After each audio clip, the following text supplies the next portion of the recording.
आज हम लोग भगवत गीता के अध्याय 3 के श्लोक संख्या 17 पर चर्चा करेंगे। तो श्लोक संख्या 17 में भगवान श्री कृष्ण कह रहे हैं, परंतु जो मनुष्य स्वयं में ही रमण करने वाला और स्वयं में ही तृप्त तथा स्वयं में ही संतुष्ट हो, उसके लिए कोई कार्य या कर्तव्य नहीं है। उस 18वें श्लोक में फिर आगे कह रहे हैं, उस महापुरुष का इस विश्व में न तो कर्म करने से कोई प्रयोजन रहता है और न कर्मों के न करने से ही कोई प्रयोजन रहता है, तथा संपूर्ण प्राणियों में इसका किंचित मात्र भी स्वार्थ का संबंध नहीं रहता। तो ये बहुत ही महत्वपूर्ण श्लोक है और इस श्लोक में भगवान कह रहे हैं, अभी तक जो चर्चा चल रही थी वो अध्याय 3 की शुरुआत ही इस बात से हुई थी कि अर्जुन ने कहा था कि भगवान आपने मुझे ज्ञान का उपदेश दिया और कहा कि ज्ञान ही पर्याप्त है, तो फिर मुझे इस भयंकर कर्म में क्यों लगा रहे हैं? अगर ज्ञान ही पर्याप्त है, ज्ञान ही श्रेष्ठ है, तो फिर कर्म करने की आवश्यकता क्या है? ऐसा कर्म जिसमें अपने बंधु बांधवों की हत्या करनी पड़ेगी, वध करना पड़ेगा, वही भाई वही पितामह सब तो सगे संबंधी ही हैं, उनकी हत्या करनी पड़ेगी, उनका वध करना पड़ेगा। ऐसे भयंकर कार्य में मुझे क्यों लगा रहे हैं? तब भगवान जो है उनको कर्म की क्या आवश्यकता है वो समझाते हैं। कर्म के बारे में आगे काफ़ी कुछ उन्होंने कहा कि कर्म क्यों करना चाहिए, कर्म किस प्रकार का करना चाहिए। तो यज्ञ के रूप में कर्म को करना चाहिए, यज्ञ के भावना के साथ कर्म को करना चाहिए, ये सब समझाया उन्होंने। लेकिन अब एक और ऐसी बात बोल रहे हैं जिस बात को सुनकर कुछ लोगों को कन्फ्यूज़न हो सकता है, लेकिन इसको अगर ठीक से हम लोग समझेंगे तो कोई कन्फ्यूज़न नहीं होगी। इसमें क्या कह रहे हैं कि पहले तो उन्होंने कह दिया कि कोई भी मनुष्य एक क्षण भी बिना कार्य किए नहीं रहता, ठीक है। अब यहाँ क्या कह रहे हैं कि जो मनुष्य स्वयं में ही रमण करता है और स्वयं में ही तृप्त और संतुष्ट होता है, उसके लिए कोई कर्तव्य नहीं है। मतलब ऐसा मनुष्य जो स्वयं में ही तृप्त है, स्वयं में ही संतुष्ट हो, उसको पूरी दुनिया से कोई मतलब नहीं है। कोई मतलब इस सेंस में नहीं है कि मतलब नहीं है, हो सकता है हमसे भी ज़्यादा मतलब हो। मतलब इस सेंस में नहीं है कि उनको उससे कोई स्वार्थ नहीं है, वो कुछ एक्सपेक्टेशन दुनिया से नहीं रखते हैं। वो अगर कार्य भी कभी करना होगा तो निस्वार्थ कार्य करेंगे, लेकिन उनके अंदर कोई स्वार्थ नहीं होगा कि मुझे दुनिया से ये मिल जाए, या कोई आसक्ति नहीं होगी। तो ऐसे मनुष्य जो स्वयं में ही तृप्त हैं, उनको बाहर की किसी वस्तु की आवश्यकता नहीं है। वो स्वयं में, उनको किसी चीज़ की इच्छा नहीं है, किसी चीज़ की आसक्ति नहीं है।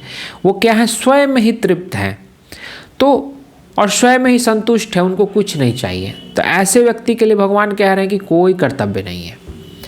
तो बड़ा सूक्ष्म बात कह रहे हैं, समझने की बात है। जो पहले उन्होंने कहा यज्ञ की भावना से जो कार्य करे, तो यज्ञ की भावना से कार्य करे का अर्थ क्या है कि जिसमें स्वार्थ की भावना नहीं हो, परमार्थ की भावना से कार्य करे, दूसरों के लिए कार्य करे, समाज के लिए कार्य करे, देश के लिए कार्य करे, या फिर देवताओं के लिए, प्रकृति के लिए कार्य करे, किसी के लिए भी करे, मतलब दूसरों के लिए करे, स्वयं को छोड़कर। तो स्वयं को छोड़कर जब वो कार्य करेगा तो धीरे धीरे उसका अहंकार मिट जाएगा। तो वो एक तरह से कह सकते हैं कि वो जो भगवान बतला रहे हैं कि किस तरह से कार्य करो, यज्ञ की भावना से कार्य करो, वो प्रैक्टिस बता रहे हैं कि तुम्हें क्या प्रैक्टिस करना है, तुम्हें क्या अभ्यास करना है। और ये जो श्लोक है ये उसका रिजल्ट है। रिजल्ट क्यों है? क्योंकि ऐसा करते करते उसमें ऐसा डेवलप हो जाएगा गुण कि वो फिर उसको किसी के प्रति कोई स्वार्थ नहीं रह जाएगा, इस दुनिया के प्रति कोई स्वार्थ भावना, कोई इच्छा नहीं रह जाएगी। जब वो यज्ञ की भावना से कार्य करते करते करते उसमें परिपक्व हो जाएगा तो उसकी स्थिति 17वें श्लोक जैसी हो जाएगी। मतलब वो स्वयं में ही संतुष्ट रहेगा, स्वयं में ही तृप्त रहेगा। तो जो अर्जुन ने पूछा था ना कि मैंने जब ज्ञान को प्राप्त कर लिया मतलब जब आप मुझे कह रहे हैं कि ज्ञान ही श्रेष्ठ है, ज्ञान को प्राप्त किया या नहीं किया तो प्रश्न चिन्ह है। जैसे ही उसको ज्ञान अगर मिल गया होता अर्जुन को तो फिर आगे कोई सवाल ही नहीं होता, सारे सवाल ही गिर जाते हैं ज्ञान की प्राप्ति के बाद। लेकिन उसको ज्ञान नहीं हुआ है, लेकिन वो स्केप करना चाहता है, पलायन करना चाहता है, वहाँ से भागना चाहता है युद्ध से, क्योंकि युद्ध में उसको अपने बंधु बांधवों की हत्या करनी होगी, उनका वध करना होगा, तो इसलिए वो बहाना खोज रहा है। तो अर्जुन बहाने खोजते हैं और वो कहते हैं कि ज्ञान श्रेष्ठ है तो मैं कर्म क्यों करूं। तो भगवान बतला रहे हैं कि कर्म से ज्ञान तो श्रेष्ठ है ही, लेकिन कर्म कब छूटता है? इस स्थिति में छूटता है जब मनुष्य इतना निस्वार्थ हो जाता है, इतना अहंकार से परे हो जाता है कि स्वयं ही तृप्त रहता है और स्वयं ही संतुष्ट हो जाता है, तब उसके लिए कोई कर्तव्य नहीं होता। तो वैसे मनुष्य का कर्म जो है अपने आप छूट जाता है, उसको छोड़ने की आवश्यकता नहीं पड़ती। तो भगवान यही समझाना चाह रहे हैं कि अर्जुन, जो तुम समझ रहे हो ना कि ज्ञान श्रेष्ठ है तो कर्म क्यों करूं, ज्ञान तो मिल गया, तो बात में ज्ञान नहीं मिला है। जब तुम्हें प्रॉपर ज्ञान मिल जाता तो तुम्हारी स्थिति इस प्रकार की होती कि तुम फिर किसी से न राग करते न द्वेष करते, तुम किसी से कोई स्वार्थ भावना नहीं रखते, किसी से मोह नहीं रखते, किसी से आसक्ति नहीं रखते। जैसे ही उसके मन में, अर्जुन के मन में भावना आ रही कि मेरे बंधु बांधव, मेरे पितामह, मेरे भाई, तो जैसे ये मेरे का भाव आ रहा है, इसका मतलब है कि वो कहीं ना कहीं उनसे जुड़ा हुआ है, उनसे आसक्त है, मोहग्रस्त है। जैसे ही किसी में यह बोध हो मेरा, तो मेरा का अर्थ ही है अहंकार, अहम भाव। अहम भाव वहाँ है, और जैसे ही अहम भाव होगा तो उसको फिर कर्म करना होगा, क्योंकि वह फिर स्वयं में तृप्त और संतुष्ट नहीं है। उसको दुनिया से मतलब है, उसको इस संसार से मतलब है। वह स्वयं में तृप्त और संतुष्ट अगर हो जाता तो उसका फिर अहंकार ही मिट जाता। फिर मेरा जैसा शब्द, मेरे पितामह या मेरे बंधु बांधव, ये सारे शब्द ही खत्म हो जाते। फिर कौन किसका, फिर कोई मोह ही नहीं होता, फिर तो सारा संसार उसी का, या फिर दूसरी दृष्टि से देखें तो कुछ भी उसका नहीं, नहीं तो पूरा ब्रह्मांड उसका।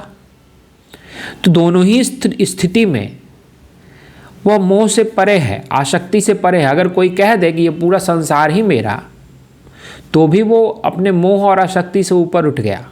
और अगर कोई यह कह दे कि मेरा कुछ भी नहीं, तो भी वह मोह और आसक्ति से ऊपर उठ गया। दोनों चीज़ें एक ही हैं। तो लेकिन अर्जुन की स्थिति ऐसी नहीं है। अर्जुन की ये स्थिति नहीं है कि वह स्वयं ही तृप्त हो जाए और स्वयं ही संतुष्ट हो जाए। अगर ये स्थिति हो जाती तब उसके लिए कोई भी कार्य करने की जरूरत नहीं होती, कोई भी उसका कर्तव्य शेष नहीं रह जाता। तो भगवान कह रहे हैं कि जो तुम बोल रहे हो कि ज्ञान मिलने पर फिर कर्म करने की क्या आवश्यकता है, तो अगर तुमको ज्ञान वास्तव में मिल जाता तो तुम्हारी स्थिति ये हो जाती कि तुम स्वयं ही तृप्त होते, स्वयं ही संतुष्ट होते। तो ऐसी स्थिति में तुम्हारे लिए कुछ भी कार्य करना आवश्यक नहीं रह जाता।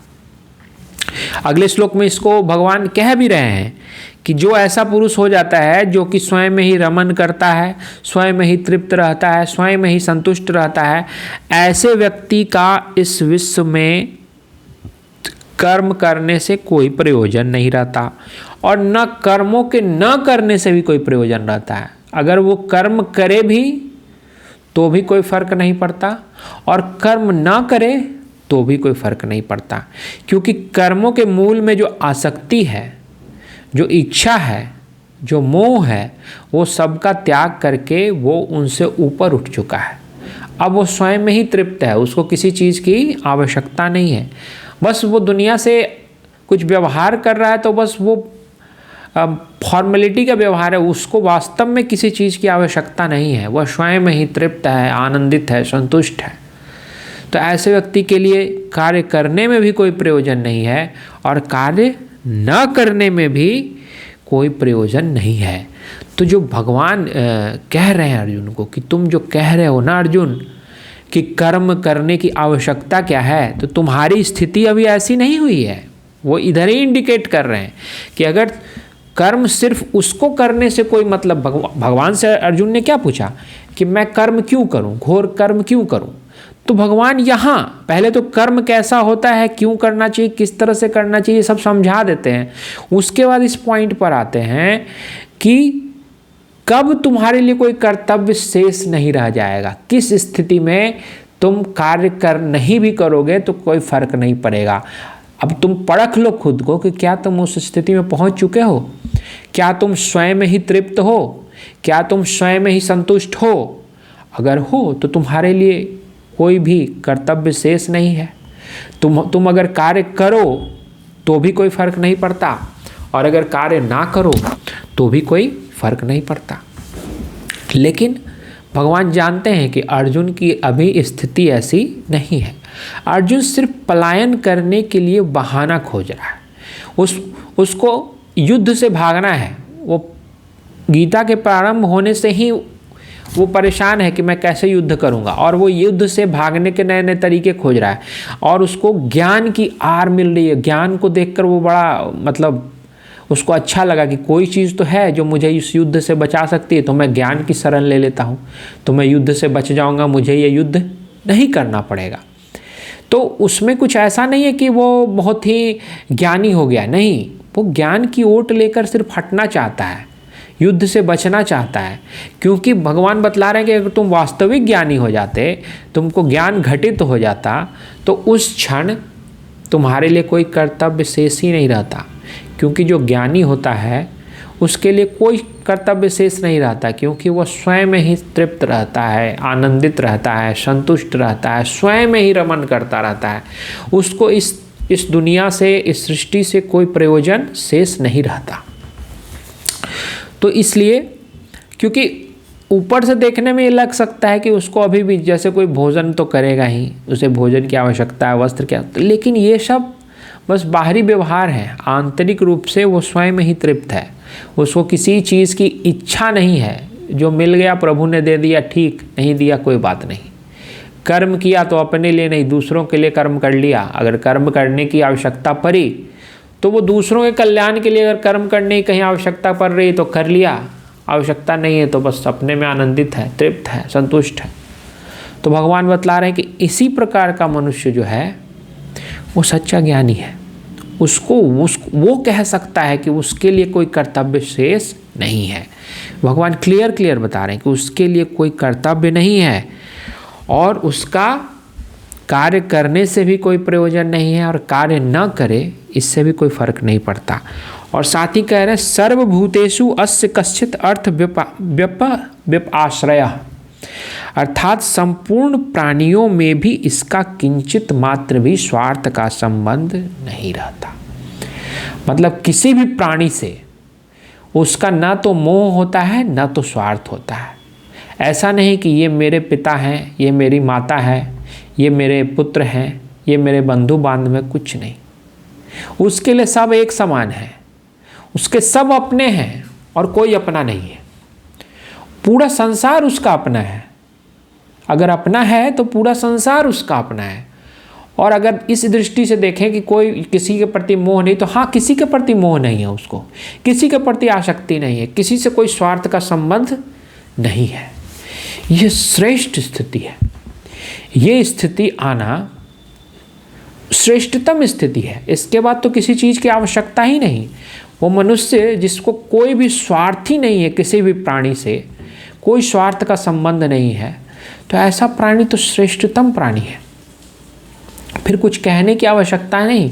भगवान सीधा सीधा कहते हैं कि ऐसा व्यक्ति जो स्वार्थ से ऊपर उठ गया है, स्वार्थ से परे है, किसी से भी कोई स्वार्थ का व्यवहार नहीं है जिसका, तो उसको फिर किसी से कोई मोह नहीं है, कोई आसक्ति नहीं है, और वह स्वयं ही संतुष्ट है, तृप्त है। इसलिए उसका कोई कर्तव्य भी नहीं है, उसके कार्य करने का कोई प्रयोजन भी नहीं है। ऐसा व्यक्ति कर्म ना करे तो भी कोई फर्क नहीं पड़ता, और कर्म कर भी दे तो कोई कर्म उसको बांध नहीं सकता। इस संसार का कोई भी कर्म ऐसे व्यक्ति को नहीं बांध सकता है, क्योंकि उसका किसी भी कर्म से किंचित मात्र का भी स्वार्थ संबंध नहीं है। तो भगवान यही बतलाना चाह रहे हैं अर्जुन को कि अर्जुन, अगर इस स्थिति में पहुंच गए हो तब तो तुम्हारे लिए कर्तव्य कर्म कुछ है ही नहीं। तब तुम युद्ध करो ना करो कोई फर्क नहीं पड़ता। लेकिन पहले ये जज करना होगा, पहले ये निश्चय करना होगा कि क्या वाकई हम इस अवस्था में पहुंच चुके हैं?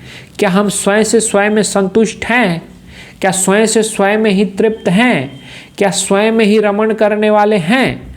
अगर हैं तो फिर कोई बात नहीं, फिर कोई कर्तव्य नहीं है, कोई कर्म नहीं है, कुछ भी करने की आवश्यकता नहीं है। इवन आवश्यकता शब्द भी नहीं आएगी, सारे प्रश्न गिर जाएंगे, सारे कर्म गिर जाएंगे, सब स्वतः समाप्त हो जाएगा। उसके लिए कुछ भी प्रयोजन नहीं रहेगा किसी कर्म के करने से, न करने से। तो भगवान ने अर्जुन को वो दृष्टि देने की कोशिश की है कि कर्म करो तो फिर कैसा करो, और तुम जो बोल रहे हो ज्ञानी की स्थिति, तो फिर अपने को आंक कर देख लो कि तुम उस ज्ञानी की स्थिति में हो कि नहीं। क्या तुम्हारा स्वभाव ऐसा हो चुका है? ऐसा हो चुका है तो फिर कर्म करने की कोई आवश्यकता नहीं है। आज इतना ही, शेष अगले वीडियो में।